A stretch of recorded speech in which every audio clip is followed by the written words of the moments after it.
Shalom. Mari sama-sama kita buka Alkitab kita. Injil Matius pasal 1 ayat 18 sampai ayat 25. Matius pasal 1 ayat 18 sampai ayat 25. Kalau sudah dapat Bapak Ibu Saudara, saya undang kita membacanya bergantian. Saya baca ayat yang genap, Anda baca ayat yang ganjil dengan tegas keras. Seraya kita perhatikan bukan hanya ayat demi ayat, kita perhatikan kalimat demi kalimat, bahkan kata demi kata. Di bawah judul perikop kelahiran Yesus Kristus, saya mulai. Kelahiran Yesus Kristus adalah seperti berikut. Pada waktu Maria ibunya bertunangan dengan Yusuf, ternyata ia mengandung dari Roh Kudus sebelum mereka hidup sebagai suami istri. Lanjut. Lebih keras.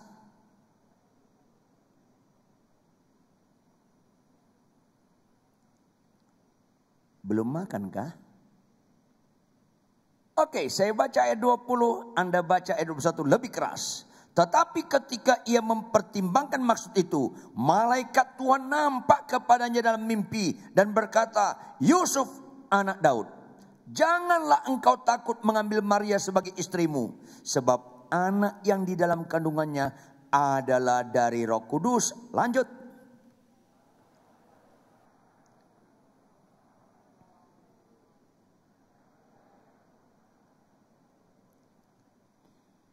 Ayat 22. Hal itu terjadi supaya genaplah yang difirmankan Tuhan oleh Nabi.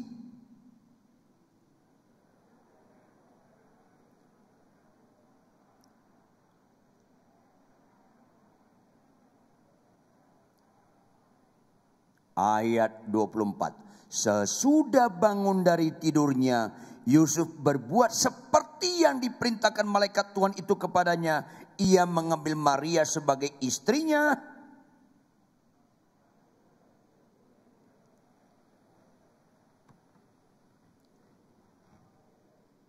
Amin. Bapak, Ibu, Saudara kekasih, jangan lupa. Orang yang berbahagia bukan sakit sembuh. Orang yang berbahagia bukan semakin kaya. Orang yang berbahagia bukan umurnya panjang. Orang yang berbahagia adalah orang yang mendengarkan firman Tuhan serta memeliharanya. Apa arti memeliharanya? Merenungkannya siang dan malam dan melakukannya. Itulah yang berbahagia. Melakukannya.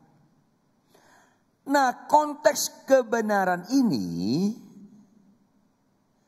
dimaksudkan Tuhan melalui Matius supaya orang percaya setelah Yesus naik ke surga, supaya orang percaya hasil pemberitaan murid-muridnya ditolong oleh Roh Kudus sampai sekarang ini,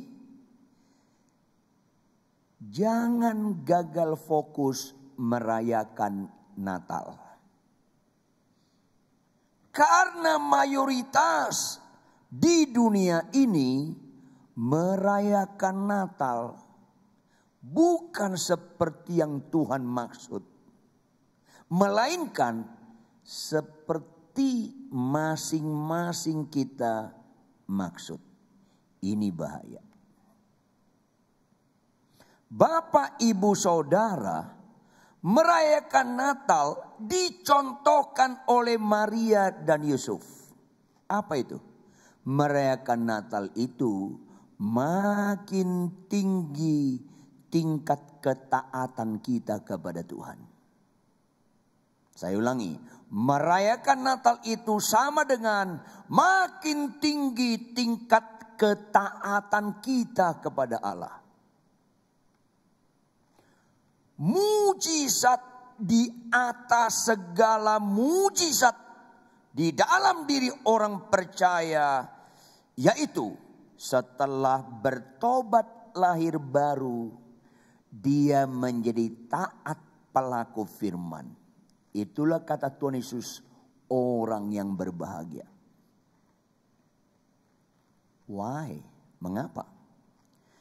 Karena ketaatan yang bisa membuat kita hidup dalam kebenaran. Khotbah bagus tanpa ketaatan tidak bisa membuat kita hidup dalam kebenaran. Bernubuat, mengusir setan, banyak mujizat-mujizat tidak bisa membuat kita hidup dalam ketaatan.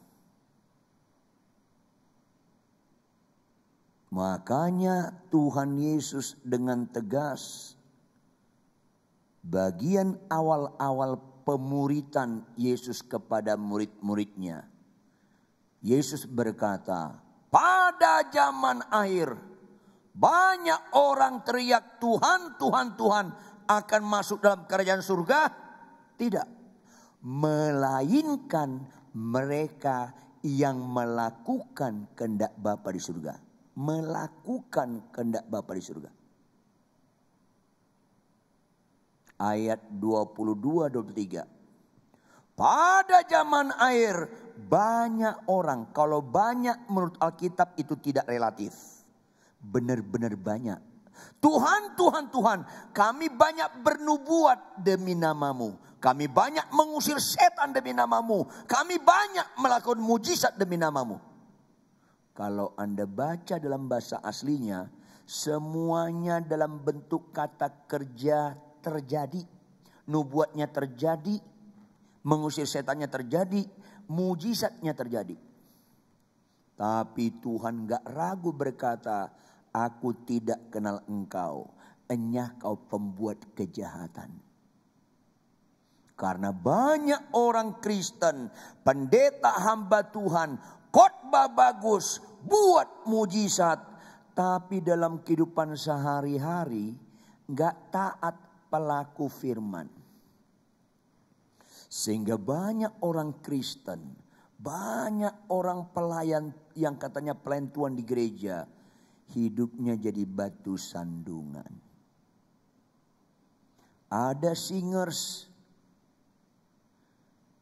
menyembah gemetar-gemetar, tapi pulang naik motor lawan arah, orang lain gemetar sama dia.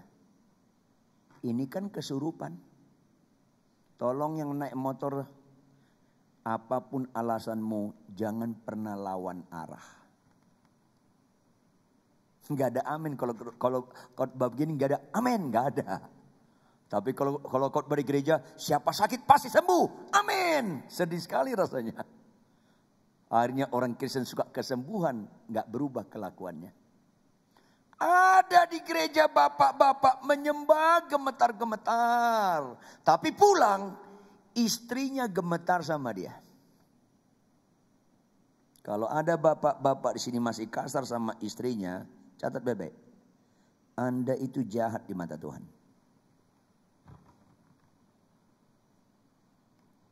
Kalau nggak percaya Anda, matilah nanti malam, tanya Yesus.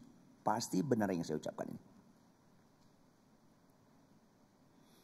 Ada orang Kristen menyembah terharu-terharu, tapi perkawinannya, kelakuannya sehari-hari mengharukan. Terjadi orang-orang gereja batu sandungan karena degradasi moral, kawin cerai. Bahkan di kalangan namanya pendeta atau hamba Tuhan punya istri simpanan, nyeleweng, mengerikan, menjijikkan dan menyedihkan. Sayang khotbah-khotbah seperti sini gak disukai banyak orang. Gak heran Tuhan berkata banyak yang terpanggil sedikit yang terpilih. Karena orang Kristen beribadah fokusnya Apa yang Tuhan kabulkan permintaanku? Sakitku sembuh, yang gak punya anak dapat anak. Kan itu bicara menerima. Itu bukan ibadah Kristen. Ibadah Kristen bukan menerima, tapi mempersembahkan. Persembahkanlah tubuhmu sebagai persembahan yang hidup, yang kudus. Puncaknya yang berkenan di mata Dia. Kalau sakit sembuh, itu berkenan di mata Anda. Kalau Anda tetap mengasihi istri Anda, itu berkenan di mata Tuhan. Kalau Anda tetap tunduk kepada suami Anda, itu berkenan di mata Tuhan. Kalau Anda tidak melawan orang tua, itu berkenan di mata Tuhan. Karena yang berkenan di mata Tuhan, kalau fokus kita, perintah Tuhan dan kita taati. Yang diperintahkan Tuhan adalah yang diingini untuk kita lakukan. Itu yang berkenan di mata Tuhan. Maka fokus orang Kristen bukan janji Tuhan, tapi perintah Tuhan. Janji jembatan untuk beriman. Taat itu namanya beriman. Makanya makna Natal bicara ketaatan. Salam hai Maria. Siapakah aku yang dilawati oleh Allahku? Engkau yang diberkati dan dikasihi oleh Allah. Apakah itu malaikat Tuhan? Kau akan hamil. Kaget dia. Bagaimana aku hamil? Aku kan belum menikah. Masih bertunangan. Iya, tetap kau hamil. Itu berita tidak mengenakan. Sedang bertunangan hamil. Itu tidak mengenakan. Tapi dalam Lukas, Maria berkata, dengan sangkal diri dan pikul salib, dia menundukkan dengan militan, dengan sesungguhnya aku ini hamba Tuhan. Dia mengenal Tuhan dan dia mengenal dirinya. Sesungguhnya aku ini hamba Tuhan. Jadilah kepadaku menurut perkataanmu. Walaupun ketaatan itu resikonya sangat amat tinggi. Apa kata Alkitab? Karena Yusuf suaminya seorang yang tulus hati dan tidak mau mencemarkan nama istrinya di muka umum, ia bermaksud menceraikannya dengan diam-diam. Begitu Maria bilang sama Yusuf, kokoh aku hamil. Langsung Yusuf sedih rasanya. Secara umum dia berpikir, jangan-jangan Maria selama ini kelihatannya suka kepadaku, sebenarnya bukan. Tetapi kasihan. Rupanya dia senang sama si Andrew. Ini misalnya, boleh saya dramatis sedikit ya. Kan saya yang khotbah bukan lo. Berarti Maria hamil karena si Andrew. Kalau Maria menjelaskan kepada Yusuf, Yusuf, aku hamil bukan Andrew, tapi Tuhan. Oh, makin marah Yusuf. Enggak berbobot tunangan Anda pria. Kalau hamil karena Tuhan, dia sebut karena Tuhan. Enggak berbobot. Lu bidak, lu sesat, lu menghujat Allah, lu hamil, lu bawa nama Tuhan. Itu mengerikan. Makanya Maria enggak bisa menjelaskan karena tidak cocok menjelaskannya. Malaikat yang menjelaskan. Karena Yusuf orang tulus hati, dia diam-diam mencemarkan. Dia rela lu menikah deh sama pria yang kau sukai.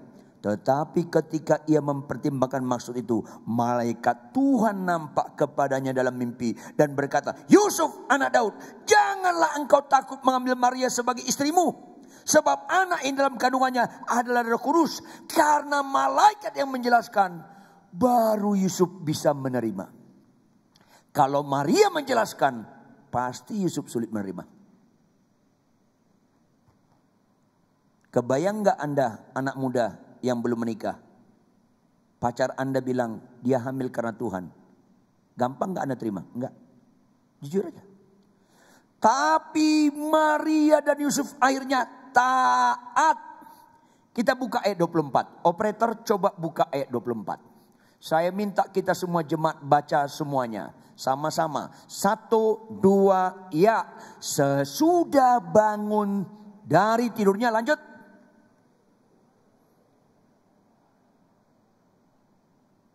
Yes. Yusuf berbuat seperti yang diperintahkan. Itu tidak mudah Bapak Ibu. Menurut budaya Yahudi, orang tunangan itu bobotnya sama dengan pernikahan. Hanya belum boleh satu rumah dan gak boleh hubungan suami istri. Sangat tidak boleh hubungan suami istri. Tapi kalau putus tetap disebut cerai. Karena tunangan itu sama bobotnya pernikahan. Dan dalam budaya Yahudi dibantu dengan aturan bait Allah. Kalau orang tunangan udah pasti akan menikah kecuali kematian. Maka sudah ditargetkan paling cepat tahun depan atau 2 tahun lagi menikah. Begitu Maria hamil, Yusuf sulit menerima. Karena ada penjelasan malaikat, akhirnya dia bisa menerima. Udah tenang Maria. Biarpun kau hamil, aku tetap setia. Enggak segampang itu kok Yusuf, Koko. Loh kenapa? Kok bulan depan kita harus menikah. Loh kenapa harus menikah? Bagaimana kita ngomong sama papa mamaku, sama papa mamamu? Loh Yusuf, Koko Yusuf. Kalau kita enggak menikah bulan depan, keburu melendung perut saya. Dalam konteks agama Yahudi, saya dirajam. Konsekuensi ketaatan Maria melakukan kehendak Allah dalam hal ini, hamil di luar nikah, resikonya high risk, resiko tinggi, mati. Oh iya, kalau begitu kita menikah bulan depan. Iya dong kok. Aduh, gimana menjelaskan kepada papa mamaku? Enggak gampang. Ketika Yusuf ngomong sama orang tua Maria, Om, Tante, Shalom Yusuf. Ada apa? Kayaknya kalian punya masalah nih. Iya Om, Tante, kami mau menikah bulan depan. Anak muda ini emosi. Enggak. Saya sudah ngomong sama orang tuamu Yusuf yang di Sidoarjo sana. Kalian menikah 2 tahun lagi. Enggak bisa begitu Om. Gak boleh ngotot gitu kalian.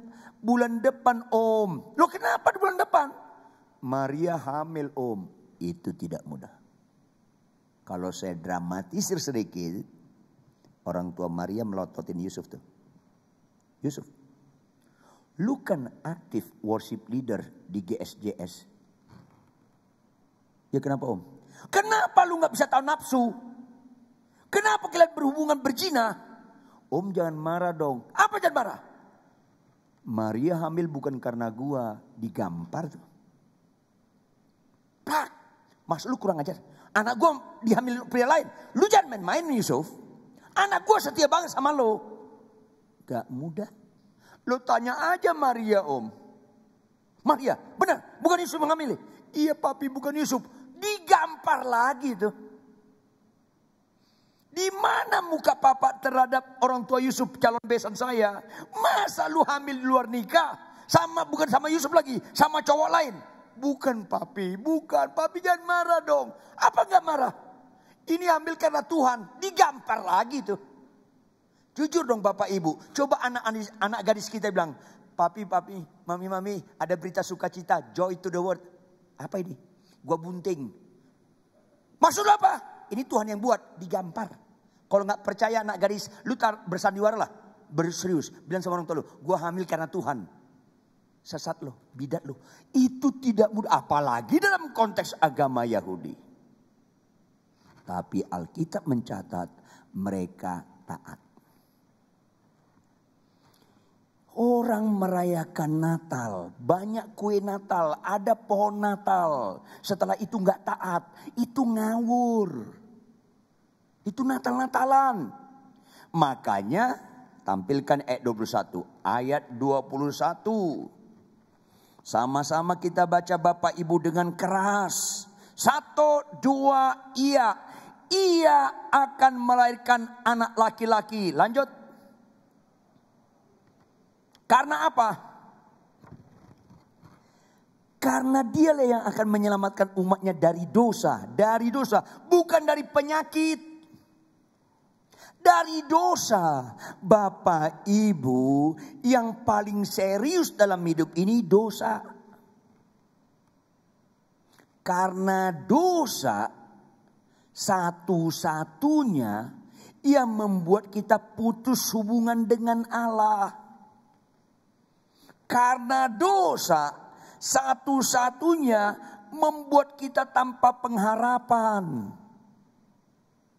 Kalau putus dengan pencipta, seperti handphone dibuat manusia, handphone putus hubungan dengan manusia, mana bisa berfungsi lagi handphone?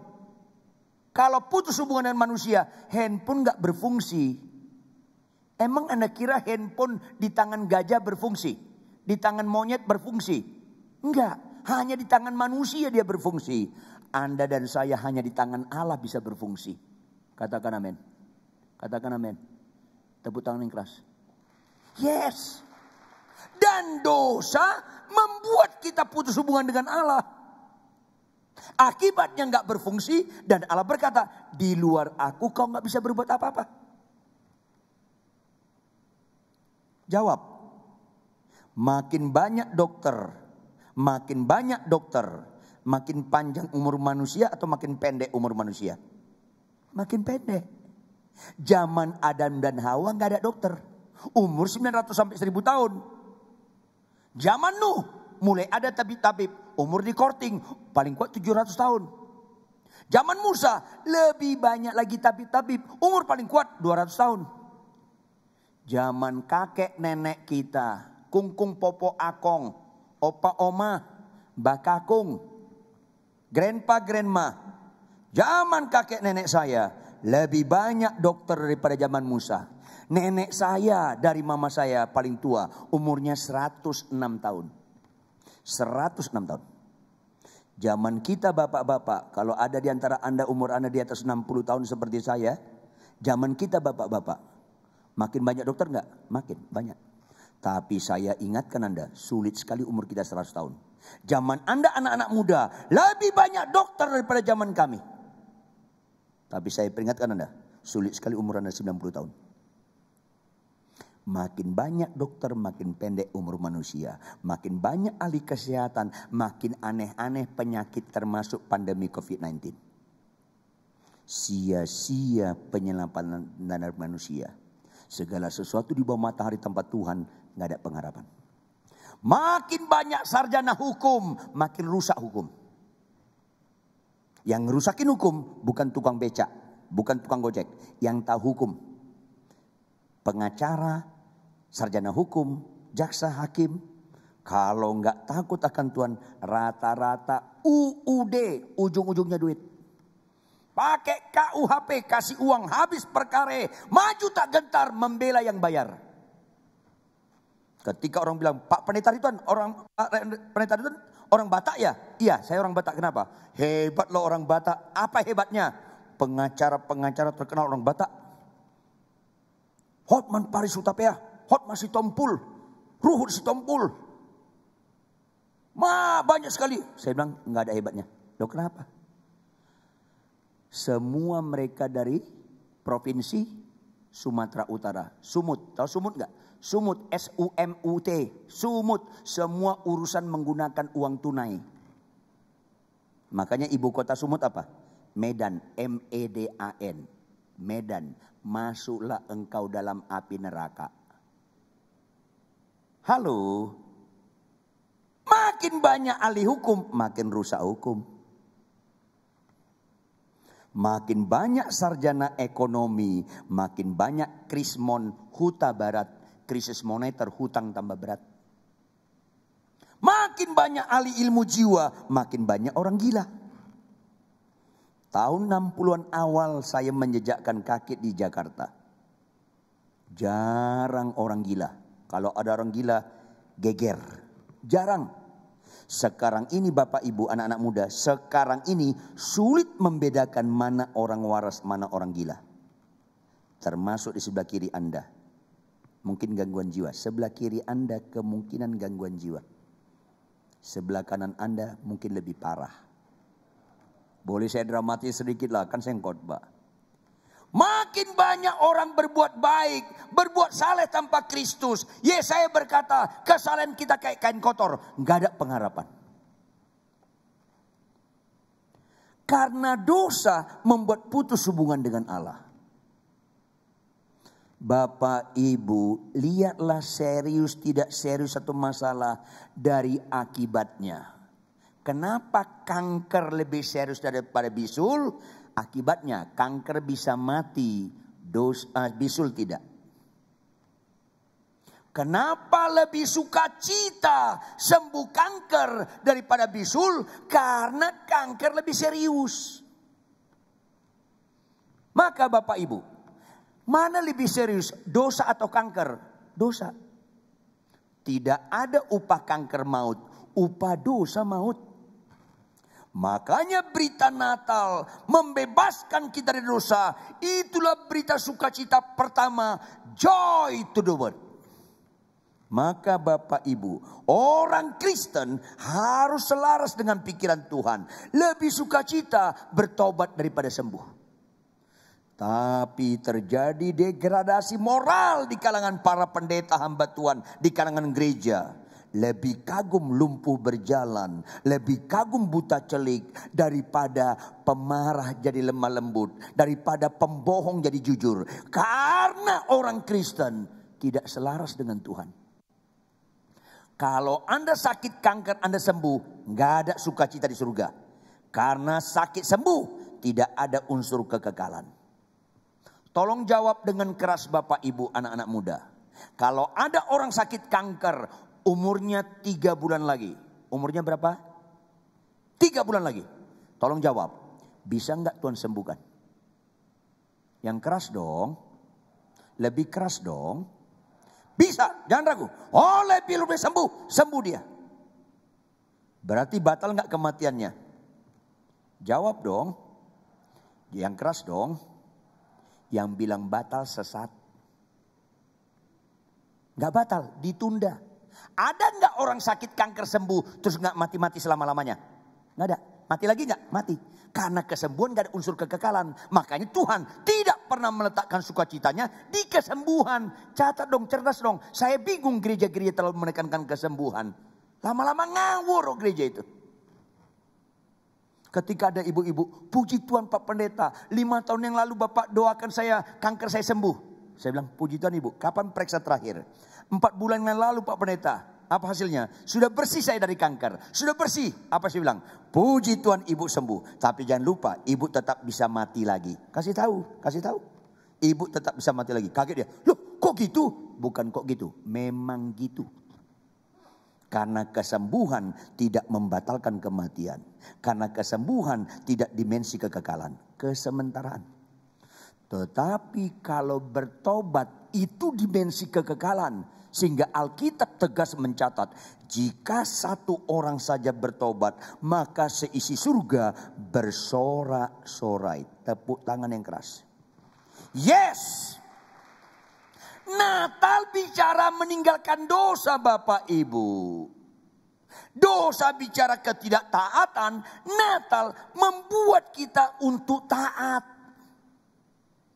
Dicontohkan Yusuf Maria taat.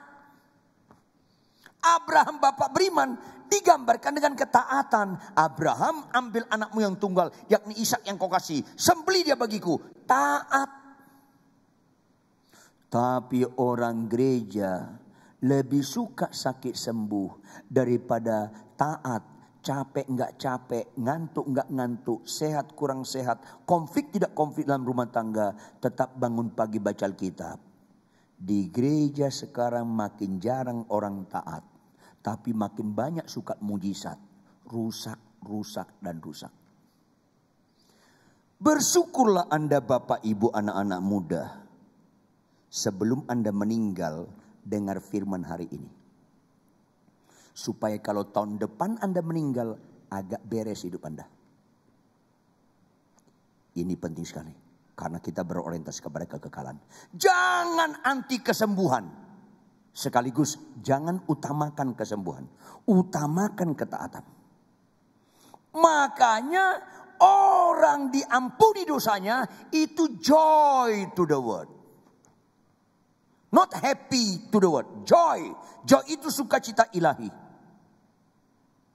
Kalau kanker sembuh, sukacita daripada bisul sembuh, apalagi dosa dipulihkan kita jadi diampuni, itu lebih sukacita lagi. Karena dosa lebih serius. Makanya saya dulu kuliah di musik, saya sempat dosen musik. Saya amat-amati lagu-lagu di dunia, lagu terbaik di dunia, lagu gereja. Saya ngomong bukan karena saya pendeta, saya ngomong karena saya dosen musik. Saya amati lagu terbaik, lagu-lagu gereja. Dan salah satu lagu terbaik, lagu Natal, Joy to the World.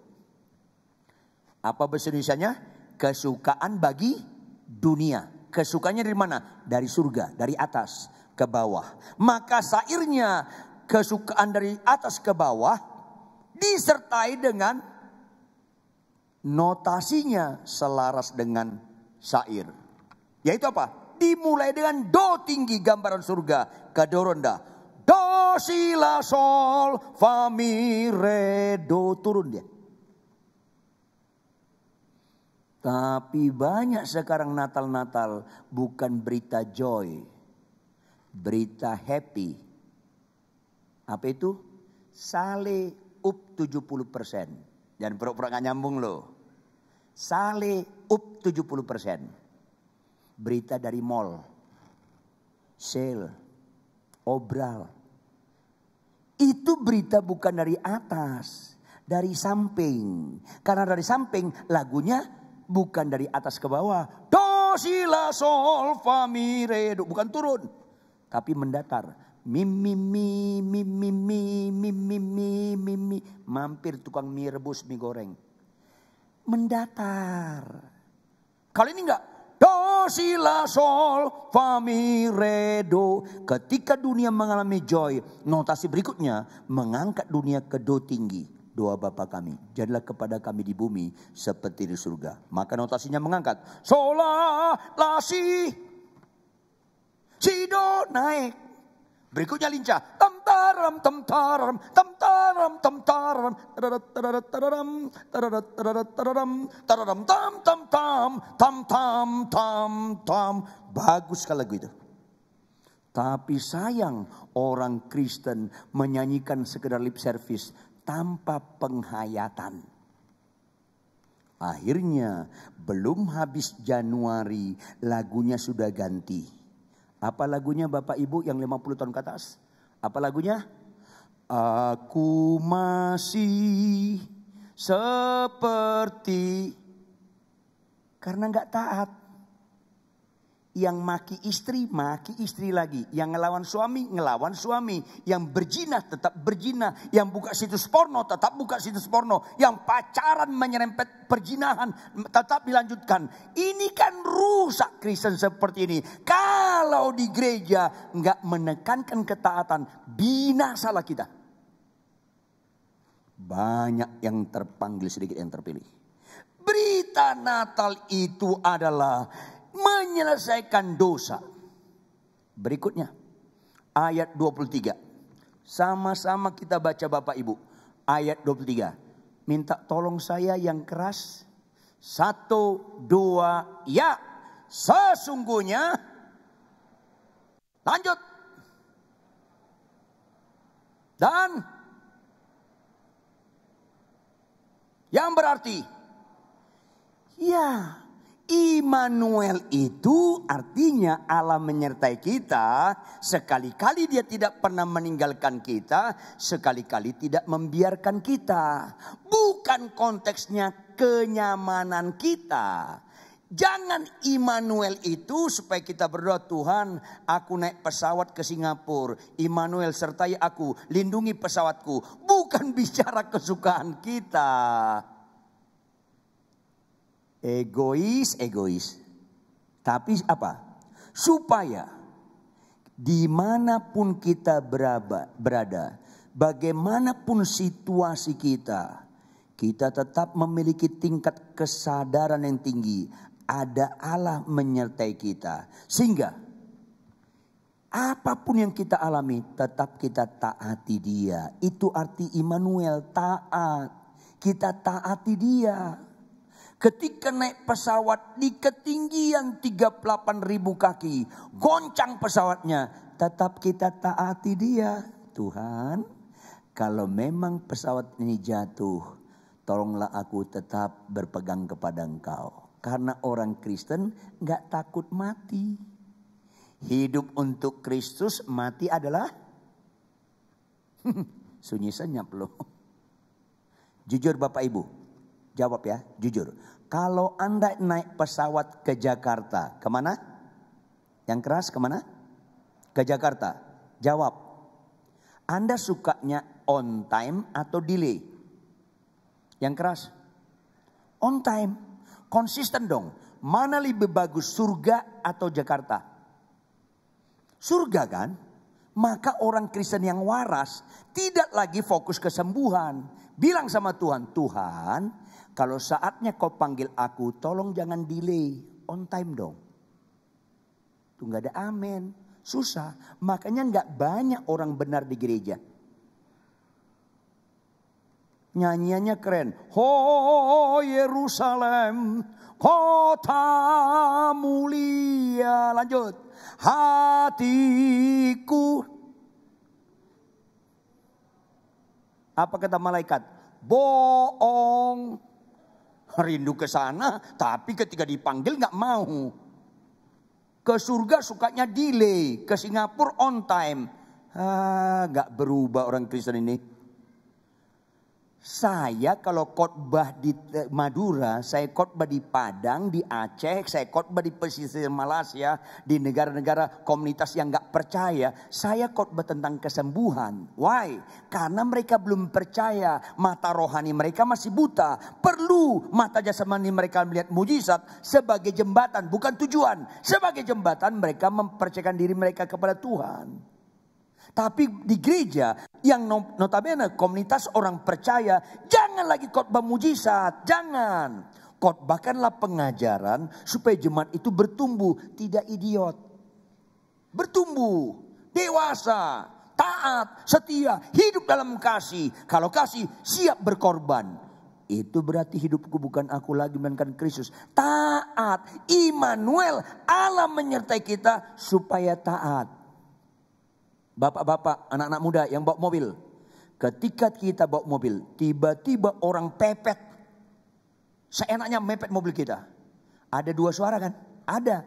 Jangan pura-pura gak denger loh. Suara pertama apa? Suara kita. Kurang ajar, gue pepet lagi. Suara kedua apa? Suara Tuhan. Tuhan bilang apa? Balas kejahatan dengan kebaikan. Rem, biarkan dia duluan. Mengalah. Taat. Makanya kalau mobil kita dipepet, kita mau pepet balik. Doa Getsemani. Apa doa Getsemani? Tuhan kalau boleh cawan ini lalulah.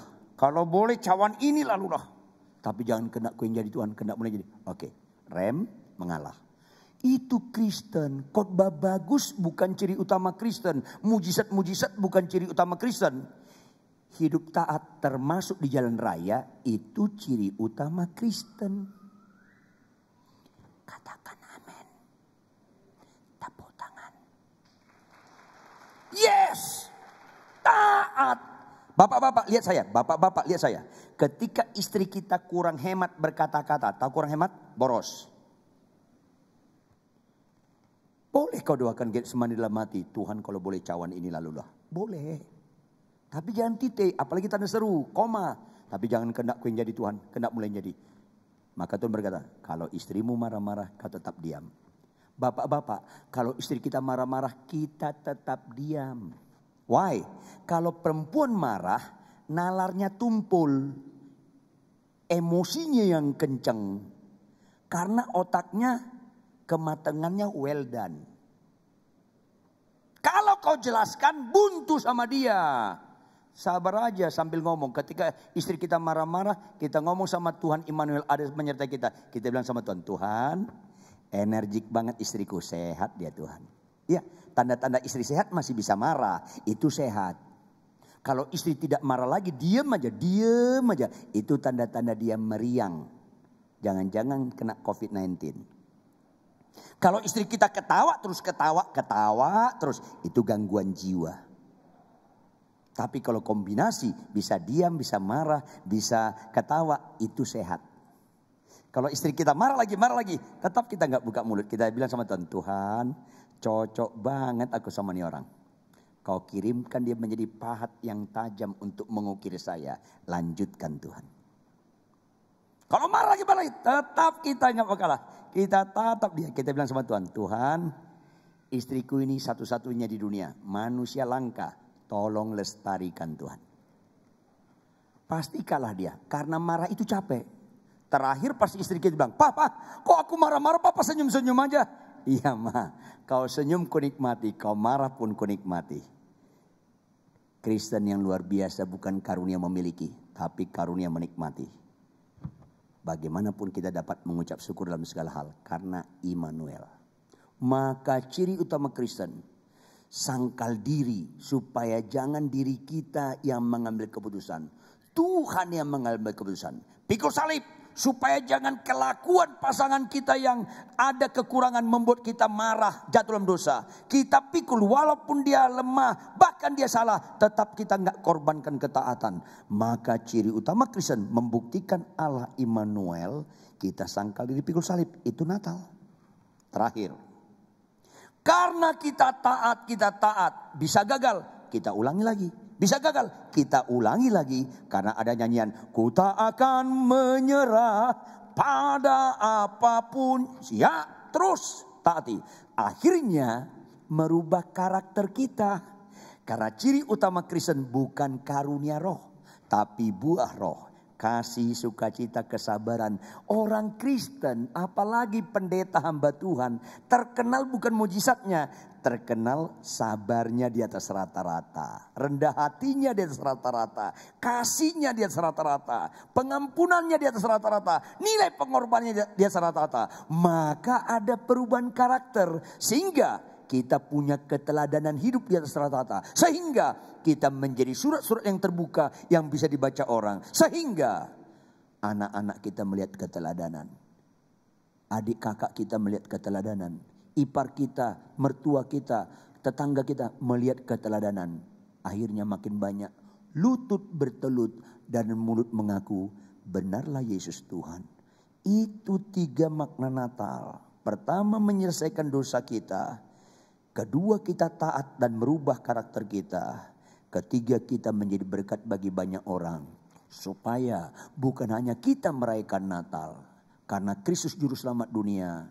Saudara kita, ipar kita, tetangga kita, teman SD kita, SMP, SMA, kuliah kita, teman kantor kita juga mengenal Kristus. Karena orang yang merayakan Natal menghidupkan Kristus yang hidup dalam diri dia. Sehingga dia menjadi surat-surat yang terbuka yang bisa dibaca orang. Sehingga makin banyak orang percaya. Bangkit berdiri, tepuk tangan yang keras buat Tuhan. Mari kita tunduk kepala.